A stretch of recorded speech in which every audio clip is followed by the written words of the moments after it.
With every major iPhone redesign comes the inevitable S series refresh a year later. Like the 4S and the 3GS before it, the iPhone 5S has taken last year's form factor and added improved camera technology, a faster processor, and new features available only on the latest hardware.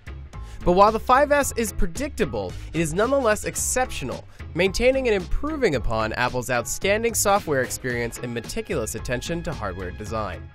The exterior of the iPhone 5S remains almost entirely unchanged from the iPhone 5, save for the new, slightly larger camera and dual LED True Tone flash on the back and new Touch ID sensor in the home button. Any variation in size or weight is imperceivable. The big aesthetic leap made by the iPhone 5S is the new gold variant, which will be considered either gorgeous or gaudy depending on who you ask. There's also the new space gray finish, which is more or less just last year's black model with a slightly brighter aluminum finish.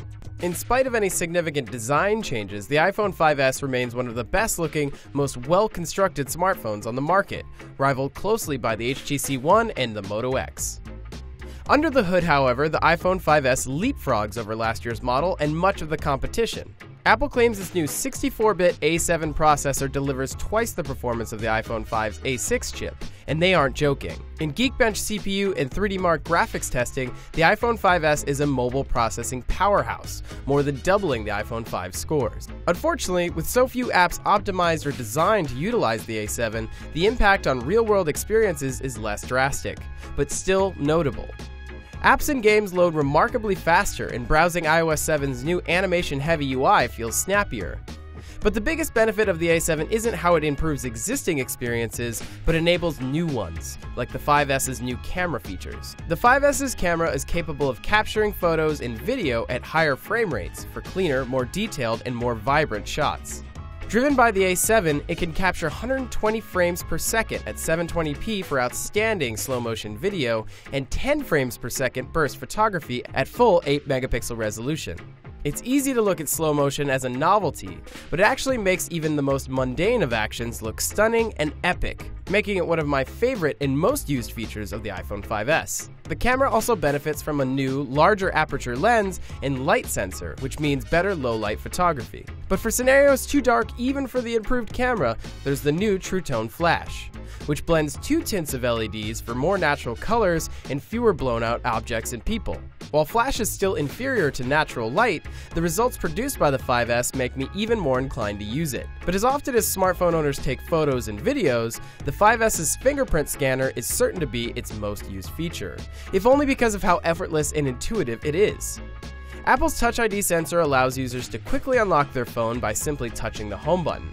At first, I couldn't shake the learned behavior of swiping to unlock and rapidly entering my PIN, but as time goes on, the speed and accuracy of the Touch ID become readily apparent. Gone are the days of tapping a number one too many times or missing the appropriate digit. In fact, now I don't even look at my phone as I unlock it. But for all its benefits, there are some downsides. The system assumes that you primarily use one finger to unlock your device, but for many of us who alternate between the thumb and index finger on either hand, we'll have to scan each print individually. There are also times, albeit rarely, that the sensor would fail to detect my fingerprint. But of course, these are just minor gripes. The more significant problems of the iPhone 5S are its comparatively limited battery life and some occasionally buggy software. While the 5S holds a charge for a day's worth of normal use, any rigorous app or game usage undercuts the battery significantly, an issue larger competing devices are less prone to.